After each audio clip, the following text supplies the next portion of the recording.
Hello, welcome to episode 140 in this series where I'm programming an NES game or some sort of NES related thing these days, NES development tools, live on Twitch from scratch.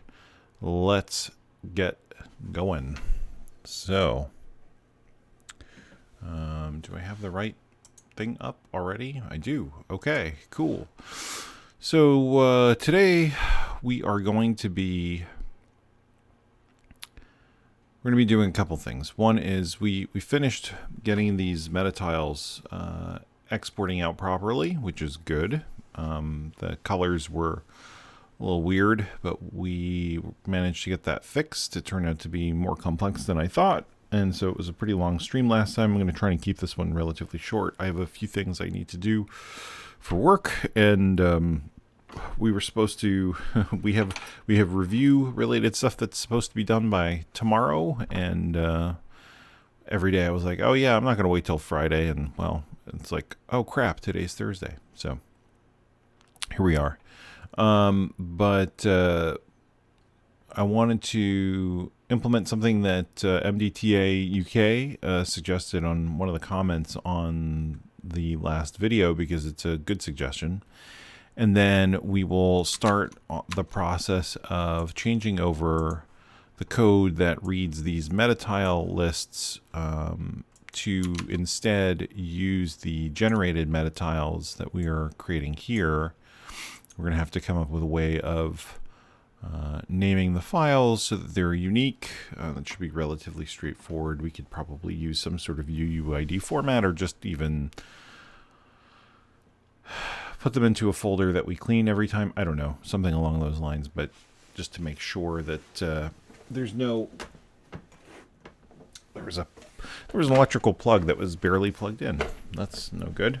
Make sure there's no conflict there, and no chance of accidentally reusing old resources. So let's get to the first part, which was the suggestion. And the suggestion was to, that we could potentially set up the background color in the map itself. And I think that's actually a really good suggestion. What I had done during our coding here was I had made it a constant, which is a good thing to do. But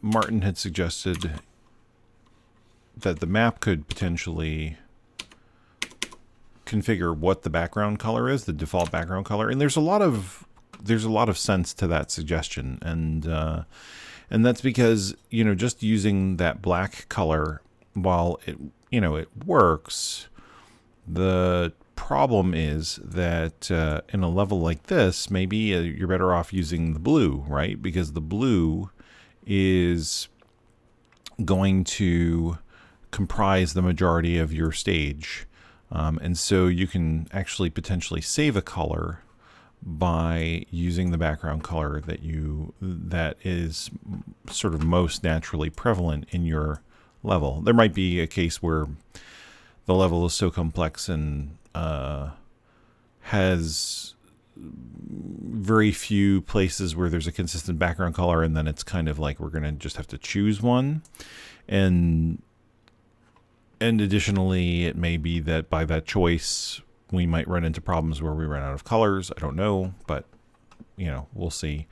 And so I'm going to use a custom property here, and I'll just call it background. And it's it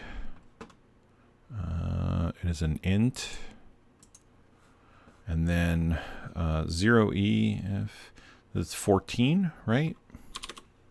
Because f is 15 in hex. So we have this custom property here now, and when we export the map,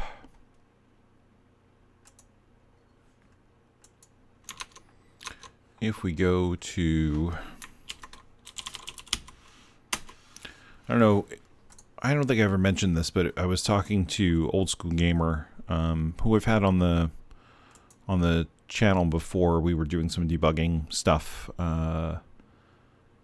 I guess it's over a year ago now, but he and I were talking recently because he's still working on his game, and he had some questions, and I was showing him a good shortcut. If you don't know, if you open, so what I've done is I've opened the folder that I have the game code. I've taken that folder and I've dragged it into Visual Studio Code. You can do the same thing in Sublime Text, and then it treats it like it's a whole project. And then once you have that open, you can use Control P, and I think it might be the same. I don't remember if it's the same as Sublime Text, but there's a shortcut key that you can bring up a search window here like this, and then bring up files by searching the name. I've done this before during the live streams. I never really mentioned it before, so I figured I should mention it because it's very handy. I only started doing this recently myself as I've worked more and more in Visual Studio Code for actual work stuff. And I find myself switching between files quite a bit. So now we need to look for, okay, so this is the property we created, the custom property we created. So this is at the same level as like tile sets and tile width and stuff like that. So let's go back to our code here and let's see. Okay, so we get the tile sets here, right, where we are calling load map. So before we do that,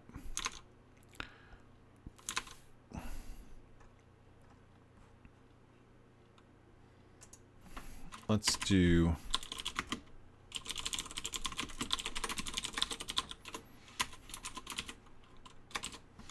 capital P? No, it's lowercase. Properties. So we're going to fetch the properties array, right? And then we also need to, why is my scroll lock on? Just was looking down and noticed the scroll lock light was lighted. We also have to change default background color so that it is no longer a constant. And as such, I am going to rename it because it is no longer a constant. It is no longer worthy of the all upper underscore naming convention. So default background color. Make it so. All right. Let's move this over here since it's just a global.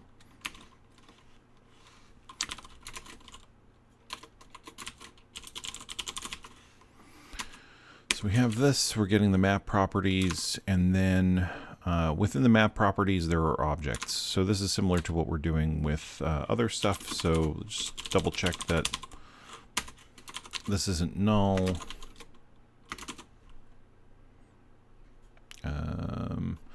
It's okay if the size is 0. I actually don't care about that. It's just if we don't care if it's 0. Alright, so let's do this. If it's not null, we're going to process it. Otherwise, we'll just keep going. Maybe we don't set it. We just use the default background color of black, the 0E. Let's do this. Let's set it to that before we do anything, just so we make sure we're clearing it out every time. And then, how does this work? Are we iterating? Yeah, okay. So, we'll do the same thing as we're doing with all the other things, right? We just use the C++ style iterators, except I shouldn't be looking at the other code, because then I start copying it without realizing it. Okay, so we have our properties, we're iterating through them. And so we're going to look for the thing, we're going to look at it for name, background, and then we're going to just take the value. So, okay, so our property is equal to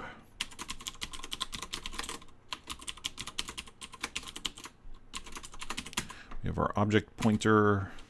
And then what we're going to do is we're going to say if property, do we need to, yeah, auto name.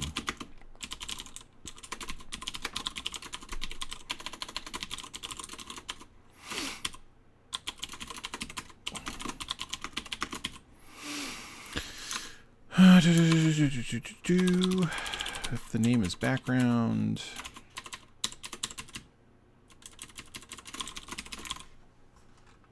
Right, am I doing this right? And then C++ string comparison. Yeah, okay. Sorry, my brain is a little slow on the pickup for C++ today. So yeah, it's just a standard comparison for C++ strings. So yeah, so if it's background, then what we want to do is we want to get the value, which is actually we just say default background color is property get value standard. No, it's just an int value. Actually, what is this? Is this, it's just an int also. Okay, cool. So, I mean, technically, I could say it's a uint 8. Since it's unsigned, it shouldn't be more than 64.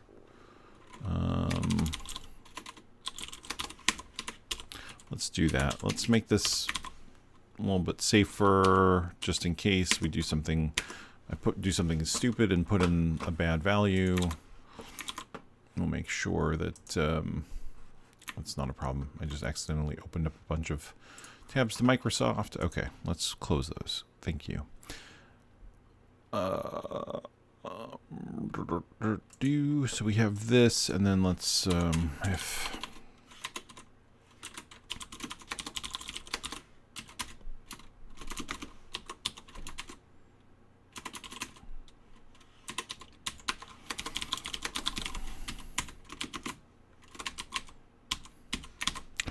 so if the color is greater than 64 for some reason, then just clamp it back down to our black color that we were using anyway.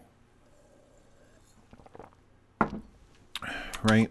And actually, let's do something. Let's do a different color. Let me open up.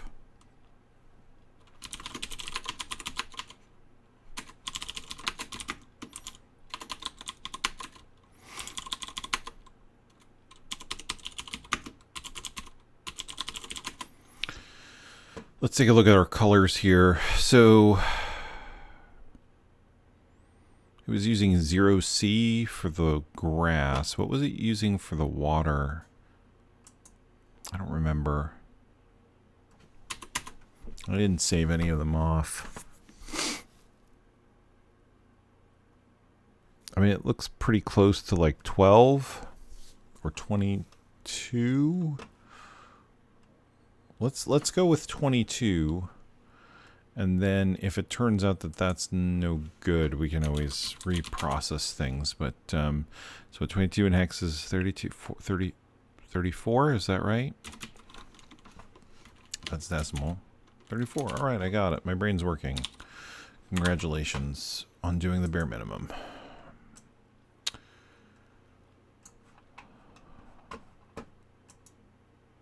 I feel like that was the lesson of the week. Congratulations on doing the bare minimum. And that's all I'm going to say about it for now. Set a breakpoint. Let's see what's going on.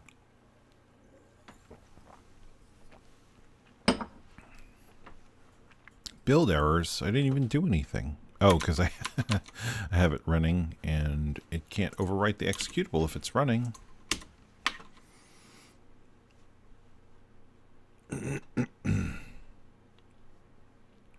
All right, so 34, and okay, so then we're good. And so let's run to the point where we were last time. We have a breakpoint there already, so let's see what happens. Let's see some magic.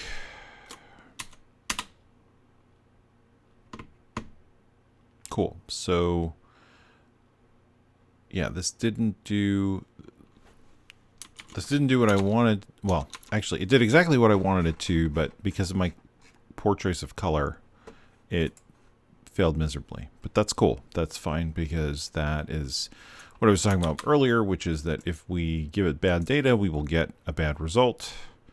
And I am okay with that. So let's reprocess this, because I want to see what color the water is, and then we'll choose that. Oops, I gotta actually write the file out.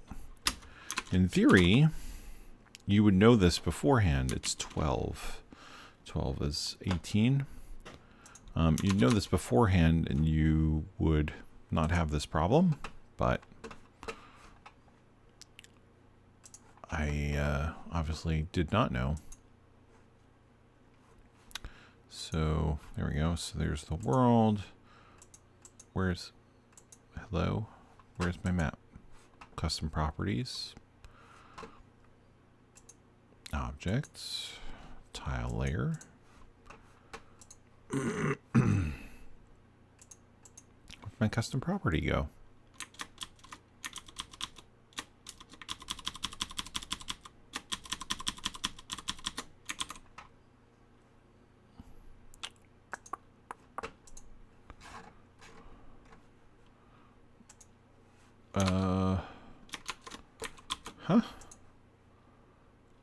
Export as, save, replace. It's still there. It's part of the map. Why can't I see it?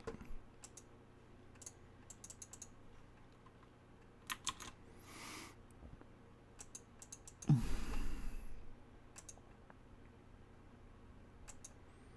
feel like it's because I've selected. I'm selecting something that isn't the background. Where'd you go? Map properties. Ah, there we go. What did I say it was? 18.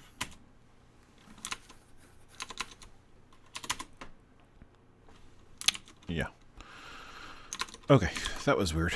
I guess I didn't realize that you need to bring up the map property separately for some reason. Not sure how I even got to that then. Alright, so that's exported. There's the value. Let's process this.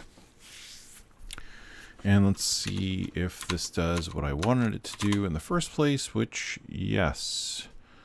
So, okay, so it's using the background color for all the color palettes, but that's fine because, or all the color palette slots, because ultimately that's the background color that we're actually interested in using. And so as long as we don't run into any issues where it looks bad or incorrect, we should be fine.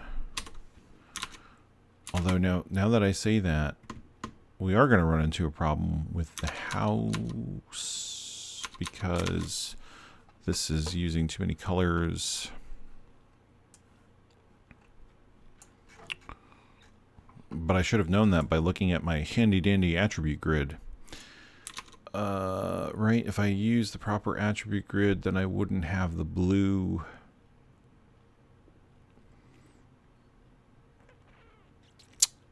But that's interesting. So then I do still need the black as a color that's used. And because the background color is forced to blue now, this is really interesting. So it just so happened that we were working within the confines of colors that actually made sense for what we were doing here. Had we gone and done this differently, it wouldn't have worked out so nicely in our initial testing. And that's down to, I believe, Jordan's excellent artistic work, and in laying out all of this so that it complies with the attribute limitations of the NES. So kudos to him for that. But what that means then is that in the end, 0E or 14 is the way to go anyway for what we're doing right now. But at least now we have the option, right? Like that was a great suggestion, and I really thought that made a lot of sense, because it's not always going to be 0E that we want. So thank you to Martin for that one. Cool, that's good. Yeah, see, now like this part of the house looks good because we're not forced to use the blue color. I mean, so this part wouldn't have been an issue, right? Like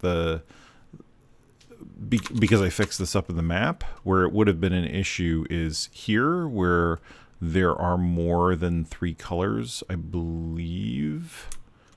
Oh, this one here. There's more than 3. There's 4 colors. There's the orange, the brown, the black, and the green. And because of that, we need all 4 colors, and so the background color has to be one of these. So we could have chosen green, we could have chosen the black, we could have chosen the orange or the brown. It doesn't matter. What matters is that it had to be one of those in order for this to actually work.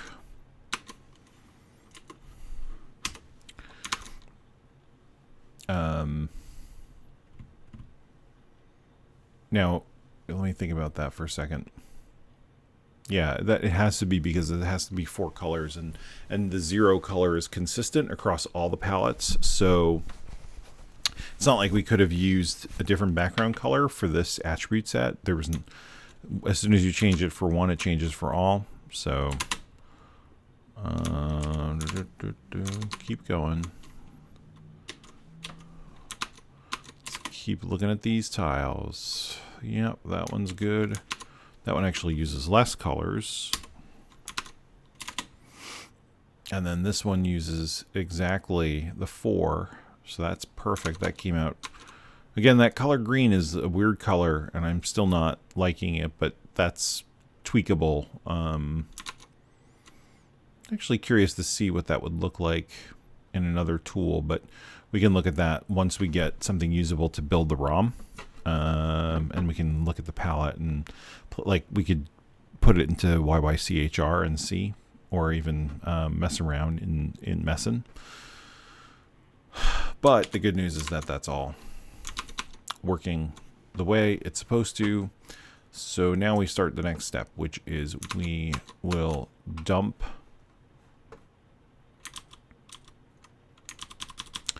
the content.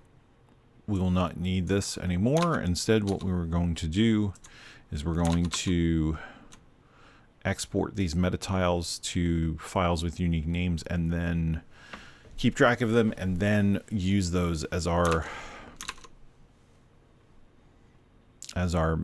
meta tiles for processing the output. Now, there's another thing we didn't do here.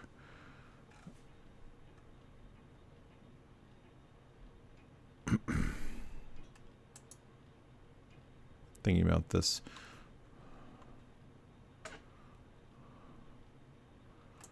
One thing that we didn't do is we didn't reprocess the map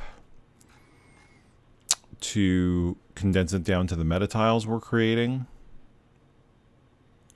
So we'll need to do that first, because so we're taking these essentially 2x2 tiles. Why are you selecting things? And just show what I want you to show. We're taking these 2x2 areas and we're turning them into individual meta tiles. We then have to take the map and turn these 4 values into 1. right? So that's where we get some of the size savings, where we literally are compressing the map. And depending on how well we did with composing these meta tiles, like in these blue areas, you know, we have very few meta tiles and can represent a very large value. And then for stuff like this, it's obviously each of these are unique, but you know, that can't be helped. Hopefully we reuse this structure multiple times or have a different color palette for it, but the tiles are exactly the same. That'll be something we have to support. Oh good, my GeForce driver is ready. Let's not do that. All right, so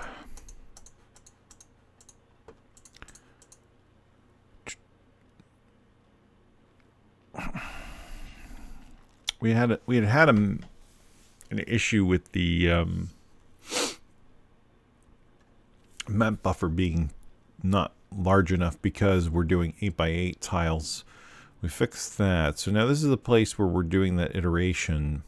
And what we really want to do is we want to create another buffer that's going to hold the new map that we create, and then essentially replace this map buffer with it. So we're going to have a temporary map buffer. We have the size of the thing, I believe, passed in, so we can allocate an equivalent amount of space. Yeah, max, where is it? Max map buffer. Okay, cool. So let's do that. And just to be consistent, okay, you went 16. Although I can't remember, are these? They're 16 because we're using so many of them in the map. I think the actual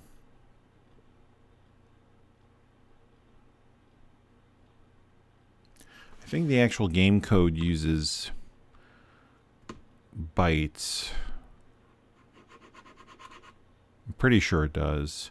So let's do this. It means we're not going to be able to do a mem copy to quickly copy the buffer, but that's okay.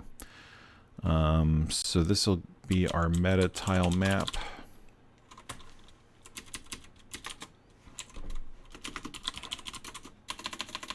Can't type or spell today.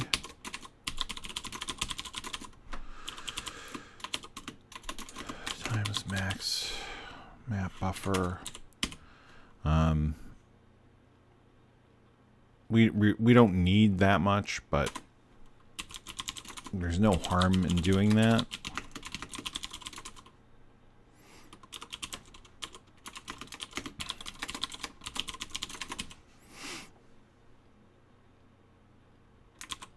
Because we're using UN8s, it's going to be half the size anyway, so not something that I'm worried about. And we're gonna, as soon as we're done here, we're going to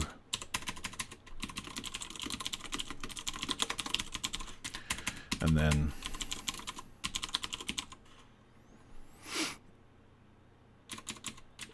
what did I call it? Temp? No, meta tile buff map.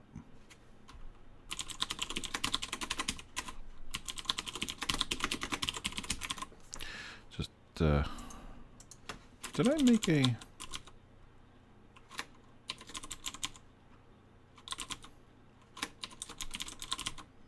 Nah, I didn't think so. Sometimes if I'm doing stuff with memory management, I'll create a method that just automatically that calls the free or delete and nulls out the thing. But we're doing so little actual memory allocation in this that I guess I didn't do that here. So, all right, so actually, you know what? We don't even have to do the copy. I'm sorry, we do. I was thinking something else. We do have to do the copy, but we can compose the meta tile buffer in here while we're doing this. So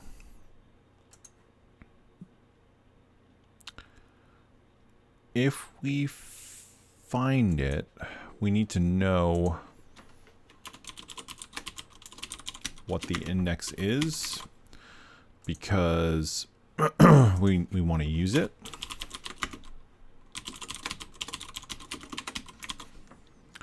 Hey, Yamato Special, how's it going?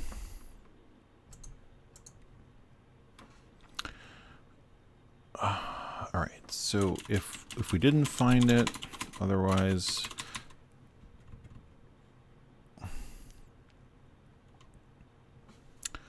so that's next meta tile is going to be the index of the thing, and then meta tile buffer.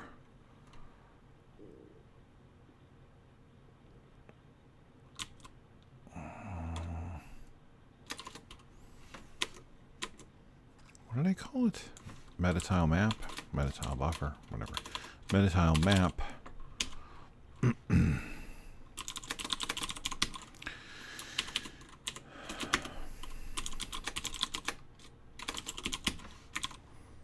So we're just going to go and iterate through that. Good man, excited for the weekend to get deep into NES Dev. I've been doing the Nerdy Nights tutorial and the first 2 labs. Cool. How's that going for you? Or you haven't started yet? Alright, so that's that one. And this one, if we found it, then we just want to set it. So meta tile map.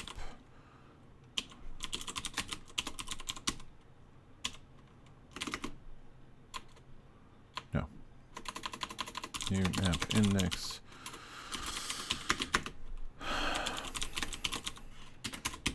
All right.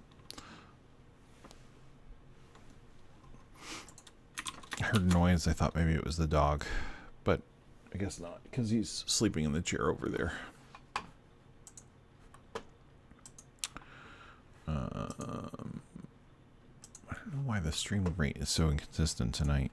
It's like sometimes I feel like the my cable provider is like, oh yeah, it's Thursday. Let's just decide to have a crappy connection. It's so random. Alright, so that should give us our new map, and then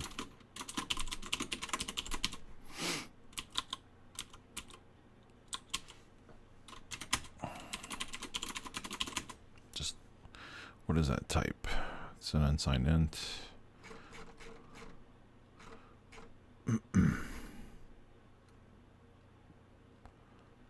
It's weird that I did that, but okay. And then we're just basically going to copy this back to map buffer.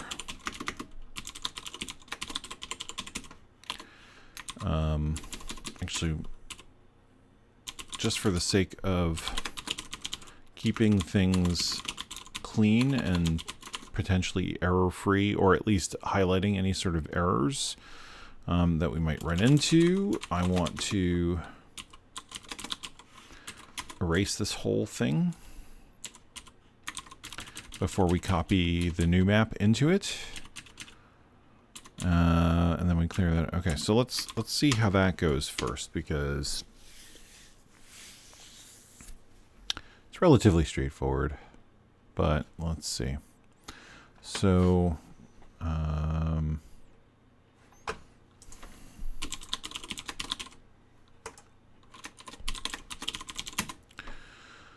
these are all 0, but we do have some 1s in there.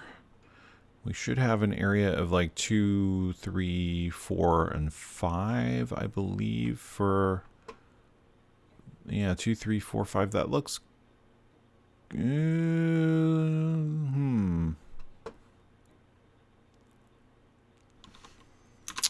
That shouldn't be, there shouldn't be any space there. There shouldn't be any zeros.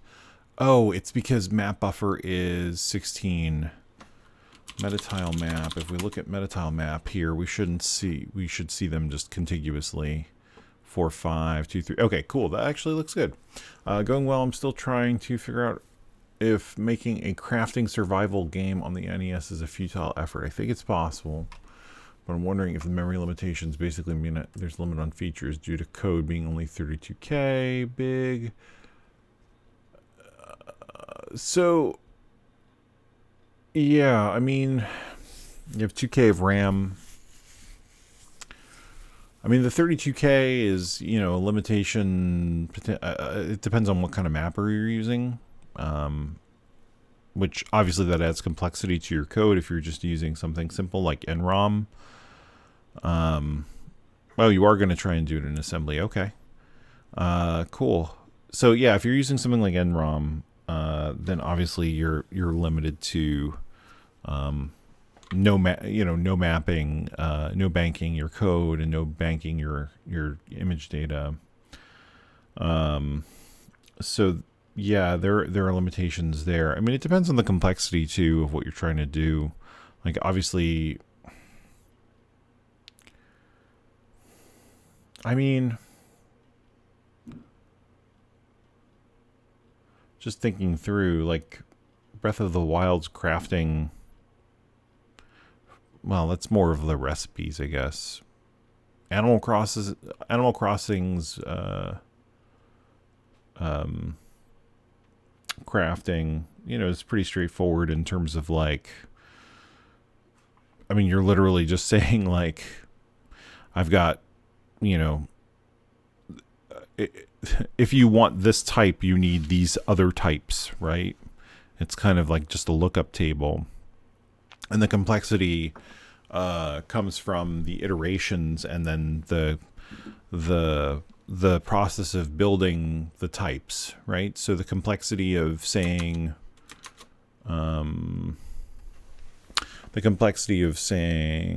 where's my button that I want? I'm trying to bring up my drawing here. So it's like, okay, you can have a bunch of, simple types of like, there's this thing which is type ID 1, which is wood, right? And then type ID 2, which is iron. And then type ID 3, which is, man, it's been a while since I've played. Rock, let's say, right? And then you have type ID of like 4, which is flimsy axe. So it has nothing to do with the shooter, but my point is to explain how like you could do this in the NES, right? So you could identify all these types in your code, and then you could have a table, a lookup table, where you could say, okay, for type ID 4, there are 2 ingredients, right? There is ingredient 1, which is wood. And you need, I don't know, whatever it is, it's been a while, 5 pieces of wood, and you need item 3, and you need 5 rocks, right? And so your game looks at this table and says, okay, if I want to make one of these, I've got to have these components, right? And the nice thing about this setup is it's like, okay, for every ingredient that you're including, it's 2 more bytes, right? And then the complexity comes from, okay, well, sure, a flimsy axe is great, but what about a good axe, right? So if I have a good axe, well, that consists of 2 ingredients also. It's, a flimsy axe, and you need 1 of those, and then iron, and you need 10 of those, right? And so the complexity really comes from, I mean, beyond the assets that you need to determine, like to represent these different things.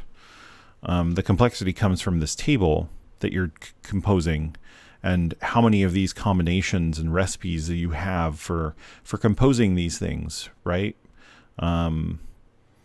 Like the code to determine how this crafting works is actually relatively straightforward. The more, I say that, but I don't know 100%. I'm going to say it's the code to do this part is the easy part. The harder part is figuring out the distribution of the materials, right? So like, what's the rate of wood drop? What's the rate of iron drop? What's the rate of rock drop? Because if any of these are out of balance, it's going to be really easy to take your flimsy axe and turn it into a real axe in the beginning, once you learn the recipe to do that. So that's where you're really going to be tweaking things, is figuring out the resource system and how that gets distributed, you know, how things drop in the game. Yeah, so I don't think that's, I think that's reasonable. I think you could do something like that, you know, within reason. And then as far as what determines what mapper you want to use or should use, I mean, if you really have to. I started working on a while ago. If there's time at the end, I will bring it up. I'll see if I can find it. Because right now, basically what you do is you come here and you say, look at all these mappers. Which one do I need? And you can see it's like this one can support 16 or 32K. This has 8K of character ROM. There's no window, so there's no banking. It tells you what kind of mirroring. So like you've got to go through and look, and there are some common ones that people use for a bunch of different things. You know, so like MMC1 is pretty common, and that tells you, well, okay, I can have 256K or 512K, but that only works by either having a 16K bank that I can swap with 16K fixed, or 32K that I can swap. And there are trade-offs from doing that, right? Like if you use the 32K swappable, it's like, wow, cool, I've got 32K, except that when you swap banks, your code in your assembly, let's say you're writing, where did this go? Let's say you're writing, you know, my game, and you use this function, wait for vblank, throughout your code, and this is defined in one of your 32K banks, and you swap to another 32K bank. This doesn't exist anymore. It's some other code, unless you've been careful to make sure that wait for vblank exists in your other bank in exactly the same location. So when you swap banks, you actually call the code you're looking for. That's the advantage of having something like a 16K fixed bank, which is that you can keep all your sort of utility stuff like wait for vblank or whatever it is that you're using regularly throughout the code in that fixed bank. And then the 16K is what you switch, you know, back and forth as you need to. But of course, then the challenge is that you've got to fit everything into a 16K bank that you can swap in and out as you need to. And that's obviously smaller than 32K. So, you know, is that trade-off worth it? Or is it more worthwhile to have everything be... Is it worth it to have everything be fixed that you need to, or is it worth it to have the 32K? Yeah, so banks they sound fancy, but really it's just like it's like a trick. So like when the CPU is looking at the cartridge, it's basically wired up to the cartridge, right? Here's the CPU. 6502. Yeah. Okay, so it's our 6502. And here's, I don't know, Legend of Zelda. Right? So when the 6502 is talking to the Legend of Zelda, there's, you know, a mask ROM, a ROM chip on the cartridge that it's directly wired up to, that it's able to read data from, right? But there's a limitation of you can only read so much of that ROM, because like the 6502 can only access so much on the address bus, right? So what happens is, instead of the CPU being literally directly wired, in some games it's basically like it's directly wired, but in other games what they do is they have this thing in the middle called a mapper, right? And so what the mapper is the mapper is more sophisticated when it comes to addressing things than the CPU is. Let's put a little arrow here and say mapper. So the mapper is more sophisticated in terms of addressing things than the CPU is, and what it can do is it can say, well, I'm not going to say Legend of Zelda here because I don't remember the exact details of how that works. I don't want people commenting in the video, that's not how Zelda works. So this ROM might be 512 KB, but the CPU can't access that. So what happens is the mapper points to one 32K region, right? So this one 32K region here is what it's pointing to. And then a bank is nothing more than saying, okay, I'm done with this part of the ROM. I need to do something else. And the mapper then points to a different part of the ROM. And now you're looking at this 32K. And you can go on and on and on and swap back and forth and all that other stuff. And you're basically telling this little microcontroller which part of the ROM the CPU has access to. That's all a bank is. And it works the same way with graphics. With the character ROM, the PPU is similarly talking to the cartridge, except that it's doing it through the mapper. And the PPU, you can control what the PPU sees, and so you can swap through graphics, almost like if you were holding a book in front of someone, and you said, okay, and they said, okay, I'm going to read this page, and then there's more to the book than just that one page, and you say, well, hold on, you're not done, and you flip to the next page, but you keep the book exactly perfectly still for that person, so it's like nothing changed, but the page is different now. It's exactly that kind of metaphor where it's just literally the content changes, but the CPU didn't have to do anything different to read it. It's just swapping the content by some clever trickery through the circuitry. Hopefully that was clear. So this is like, depending on where you are at in your game, you load different stuff and basic. Yeah, exactly. So, with the way things work today, memory is super cheap. And so, most of the cartridges, almost all the cartridges, actually probably 100% of the cartridges you're buying today are flashable ROM, like EEPROM or something like that. And they all come in a size that is almost 100% guaranteed to be larger than 32K, because nobody makes anything that small anymore.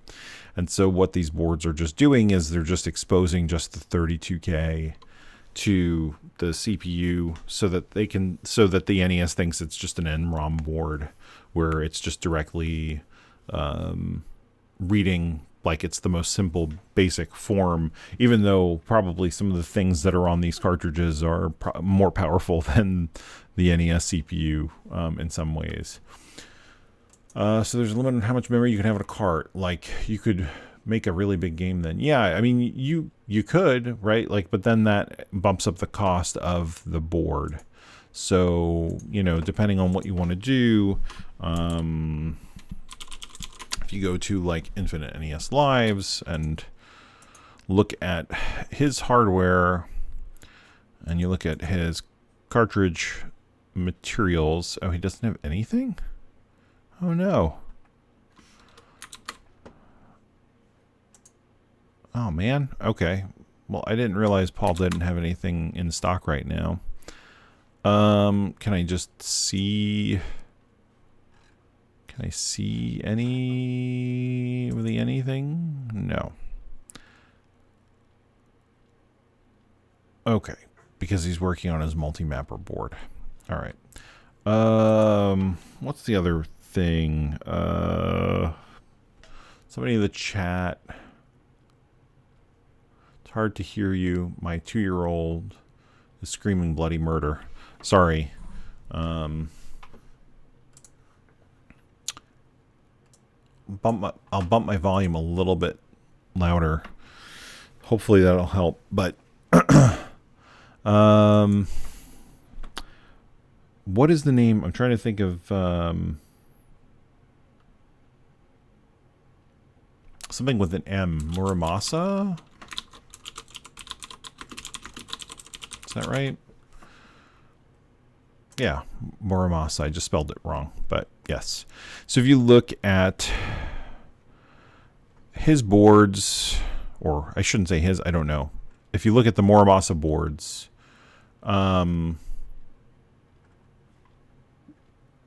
let's see. Does it say, this is just the PCB. Does he have the ROM? Do they have the ROMs on here?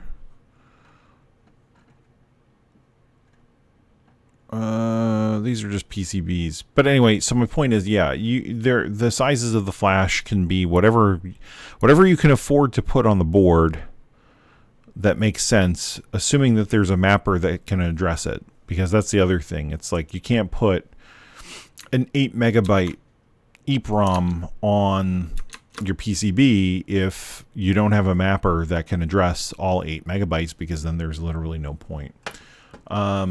Second to last question. Can you talk a bit about, you're talking about the question about the condition or state your game has to be in order to do bank swap? Is that the question? If it is, the answer to that is the game can be running in whatever state you want it to be. The main issue is going to be making sure that anything you call is available from the bank that you swap. So like I was saying before, if we use this as an example, right, we have this bank here and we have this bank here. If I'm trying to call something that lives in this bank at a particular address, what's going to happen is I'm going to call the routine at the address where that should be, but instead I'm going to be basically jumping to random code because the address is valid, but it no longer contains the thing that I needed over here. So that's what I was saying before, is that like if you have a function, a method, a call, like wait for vblank, like I have here as an example, that I need to be available everywhere, I have to make sure that it's available in every bank at the same address for every bank, or when I bank swap and I call this, the game is going to crash. So that's the key thing, is to ensure that you are preparing the game code properly. And there are ways to do that with the segments that we define here in CC65 or CA65. In NESASM, it's .org or .org for organizing your code. Yeah, so you tell it to organize your code at a particular address, and then you make sure that you have at every location in every bank, you have that particular method, so that when you bank swap, you don't run into that problem. So I hope that was helpful too. All right, so going back to this, our map buffer and our smaller map buffer are fine. Right, I think I asked it wrong, but I said, I get what you're saying. It would be much easier to say than type out. Okay. And if you know, like I said last time, if you want to discuss it outside of this, you just email me or comment on the video or whatever, or in Discord we can talk. That's fine too. Okay. So this is all looking reasonably good, and then we're going to copy that back over. And then, let's see. So, hey Matt, how's it going? The way that the maps were loaded before is we would... How did this work? So...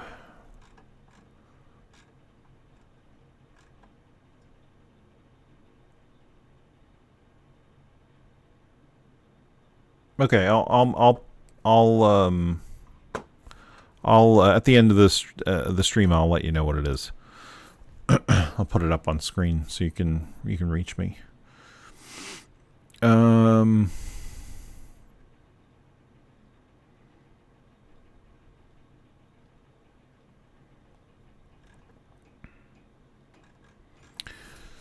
So in this, we're just loading up the layers, and then we're doing the compression, and then processing the meta tiles. In here, I think we were looking up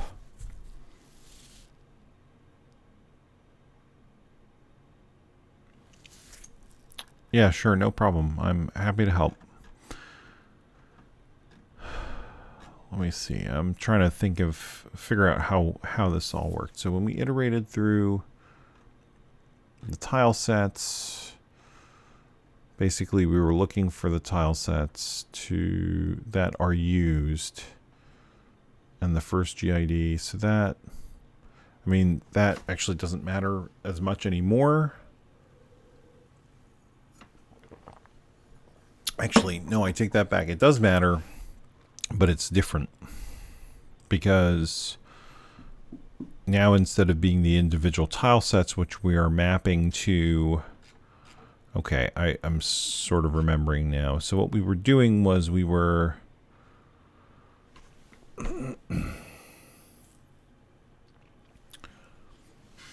loading, we were looking for the tile sets that were used, and then basically assuming that there'd be a matching meta tile for it. And now we have essentially one tile set that we're using to compose our meta tiles, which means that this is not going to be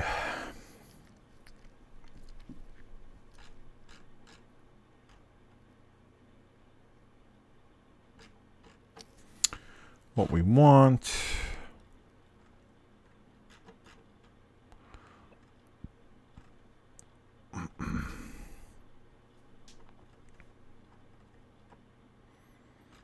Which is okay. Actually, were we doing that? I guess we must have... I guess, did I get rid of that code? How does this all piece together again?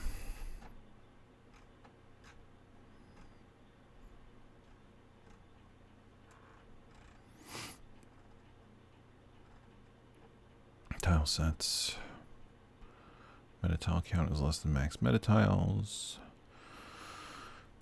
We iterate through, we look for them, blah, blah, blah, done. And then we process all this other stuff, and then we go through the meta tile count.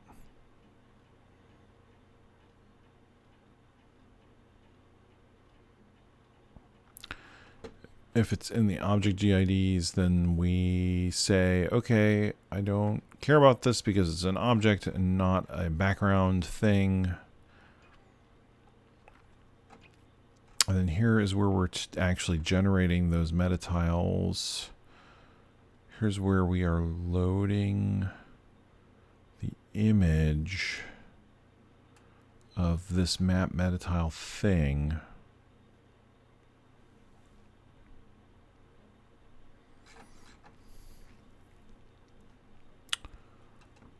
Why on earth are we doing...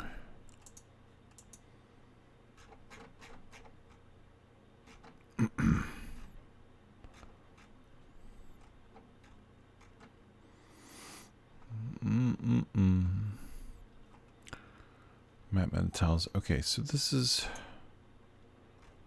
populating the thing we're using to... So we actually should...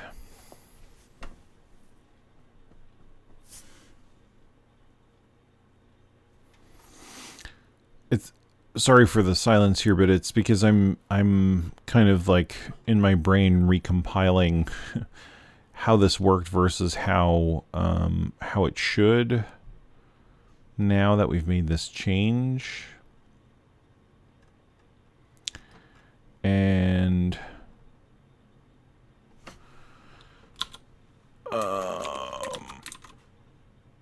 it's a little bit... I want to look back at the code here for a second.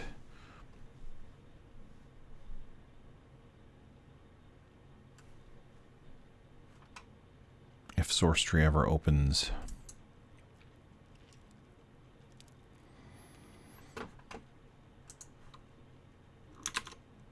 This is the...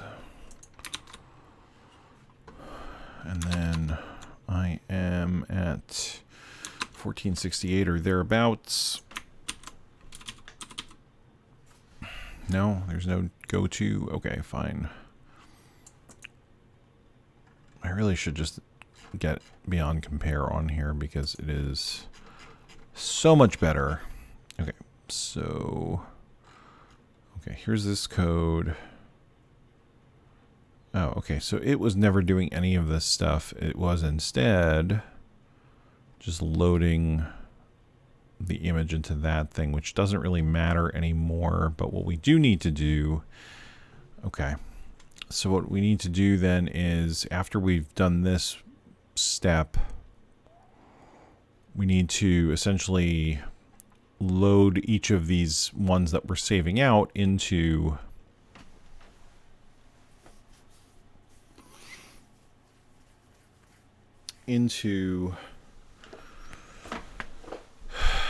this metatiles array, and the GID is going to be whatever order we compose them in, effectively, right? Because initially we were using individual metatiles and they were kind of loaded however we wanted them to be, and then we had to disentangle that because of the way that tiled generated global IDs for the tile sets. But now, because we're just using the one that we're creating these new metatiles from, the GIDs are pretty straightforward. And in fact, you can probably just name the files based on those GIDs and just go like one after another. And this doesn't do any checking because we've already deduplicated. So what we can do is we can, let's start by doing this. If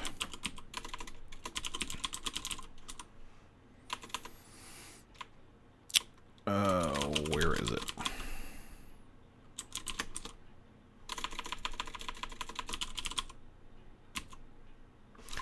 How did I do this? System hooks, that's what it is. If system hooks file exists,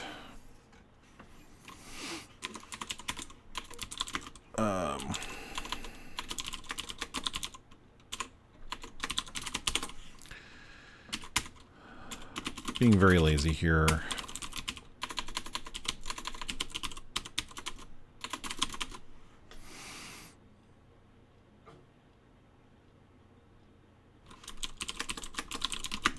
So we're just going to compose this name using the ID, using the index. So it's going to be like 1.metatile, 2.metatile, very creative naming scheme.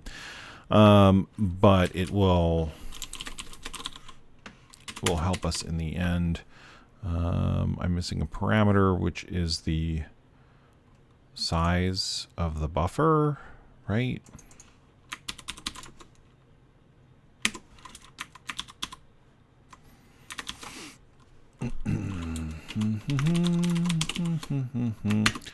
Come on, max file folder name. All right, so if this exists, we want to delete it. Do I not have... I don't have anything in my system hooks for that? Alright, fine. It's not delete. It's erase. Remove. Remove. Okay. I'm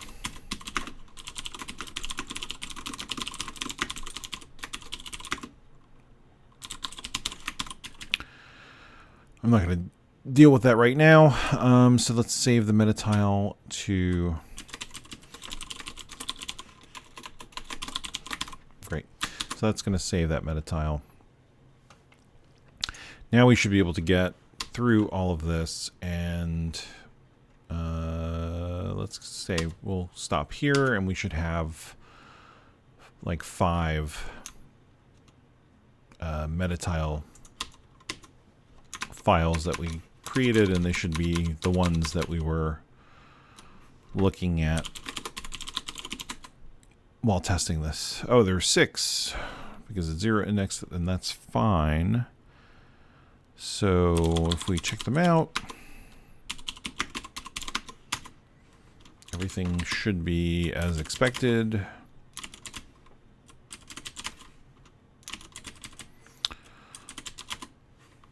This is looking good so far. I mean, we didn't really change all that much, so I'm not that surprised, but all right, 6 doesn't exist. Okay, there are 6, but 0 index, off by 1. All right, so now that we've done that, what we want to do at this point, actually, we don't even need to do that at this point, do we? Why are we loading?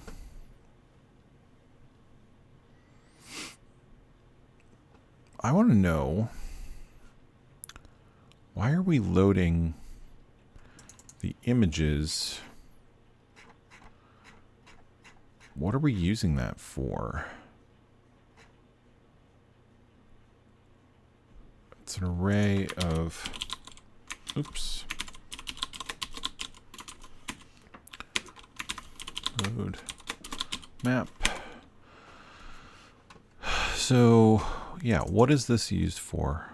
Like, what are we actually doing with that? Tiger bitmap. That's the empty one. Oh, are we generating... No, we're not generating character data from that, right? Because that would be stupid.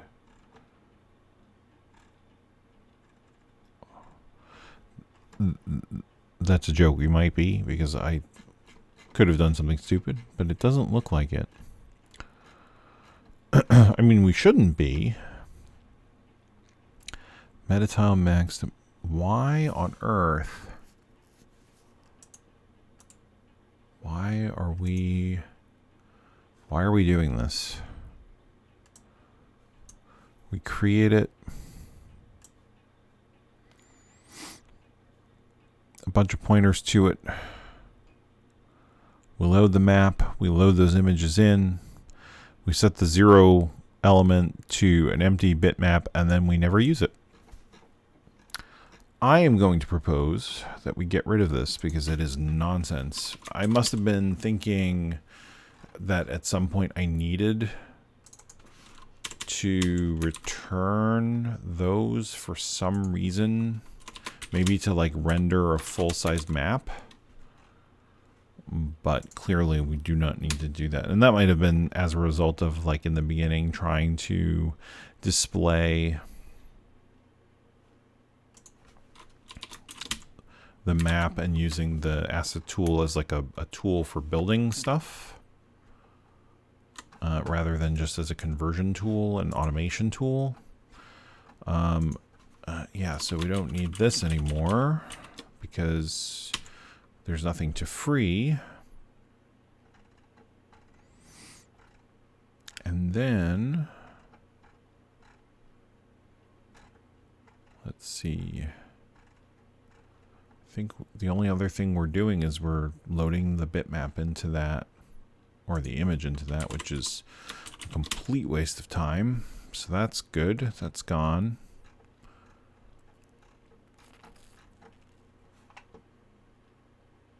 And this is what happens with code as you build it and you change things and you forget why you do the things, and people... It's even worse with teams because people come and go and don't know why code is there, so they don't touch it because they don't want to break anything. And then... oh, stop it, dog. And then... yeah, and then... you find out that there's stuff that's not used, and I mean that's where code coverage tools are useful for, like functions and stuff that never get called or are never tested. But let's see. So now that we've done that, we have our tile sets, but the tile sets really aren't useful anymore because essentially the tile set is always going to be just the one thing. So do we need to update this? I guess we probably do, to update this to use the right map meta tiles. Let's take a look at where we're loading the project, because I wanted to look at that because I don't remember what we're doing there. For, if I remember last time, it wasn't really all that much that we were handling.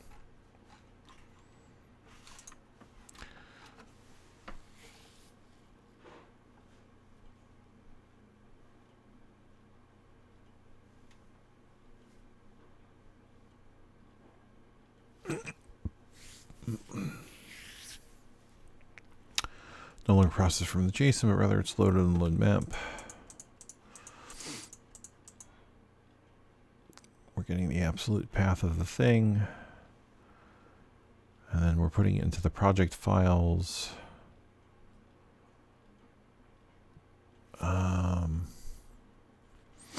As a meta tile type. So we can still do that. We just don't need to do that here.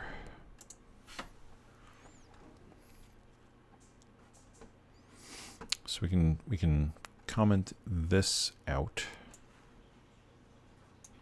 Does Visual Studio do this? No.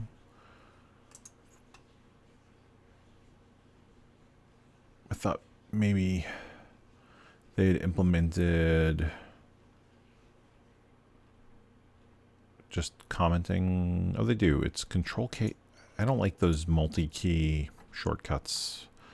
They're never fun to use. Okay, so we can comment that out and basically just follow what we were doing here using project files and project file count.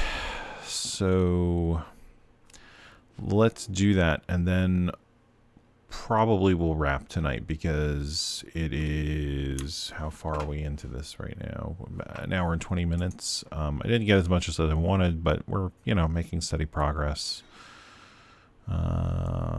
So let's do that.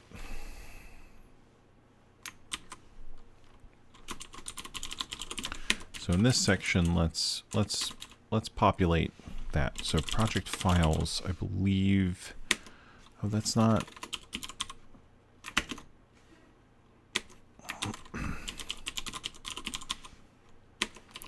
So that's in load project. Let's see, where is that called? So that gets called in here. It gives us our project files and stuff like that. So do I have... Oh, so there's a whole other process that's going on over here.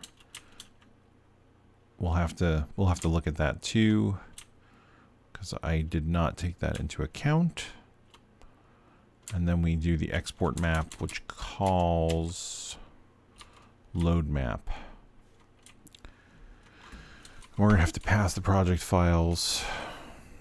All right, you know what? I know we didn't really get a whole lot done. I explained a lot of stuff though, so hopefully that was useful for people. Besides everybody on the stream, but because I'm looking at this and there's still a lot that I didn't think about and account for, like we're processing these meta tiles and stuff like that, but that's fine. I might do just a recording rather than a stream to continue working on this so that it can be done by Monday. But anyway, as always, thank you for watching. If you have comments, please feel free to comments or questions, please feel free to leave them below on the video on YouTube, or you can reach me on Twitter at Clairvis. You can reach me on Discord as Zelius at Video Game Sage. You can get me at my email, zelius@gmail.com. Don't hesitate to say hello and ask questions. And have a great weekend. And I will see you Monday. Thanks very much.